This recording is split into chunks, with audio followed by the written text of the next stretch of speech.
26 मई को इनका एक टीवी चैनल है टाइम्स नाउ, और बदनाम ज़माना अर्नाब गोस्वामी भी वहाँ पर किसी ज़माने में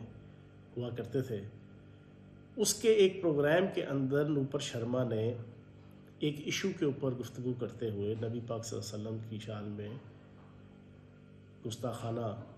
कलमात अदा किए। और जो वो इशू था, वो इशू उत्तर प्रदेश की रियासत में एक मस्जिद है, सरनाई जनाब, एक इनका शहर है सरनासी,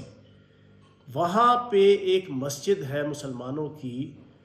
तो जिस तरह इन्होंने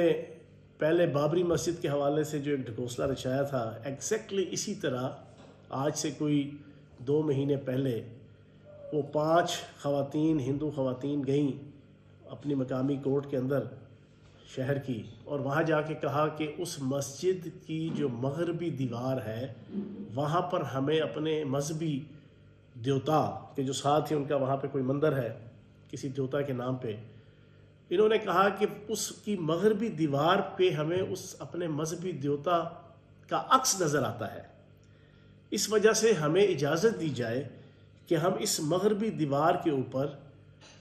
मस्जिद की, यहाँ पर हम इबादत और रसूमात, अपनी जो हिंदुआना रसूमात और इबादत है वो हम कर सकें। अब इस इशू के ऊपर अच्छा खासा एक वहाँ पर इख्तलाफात, हिंदू मुस्लिम एक कन्फ्लिक्शन, कंट्रडिक्शन, डिसएग्रीमेंट, डिसलाइकमेंट का माहौल गर्म है। इस इशू पे बात करते हुए नूपुर शर्मा ने बीजेपी की असल आइडियोलॉजी की अक्कासी करते हुए इंतहाई नेगेटिव तरीके से गुफ्तगू की, जिसकी वजह से पूरी दुनिया के अंदर मुसलमानों में गम और गुस्से की लहर दौड़ी हुई है। सब्सक्राइब करें और बेल दबाएं ताकि कोई खबर रह न जाए।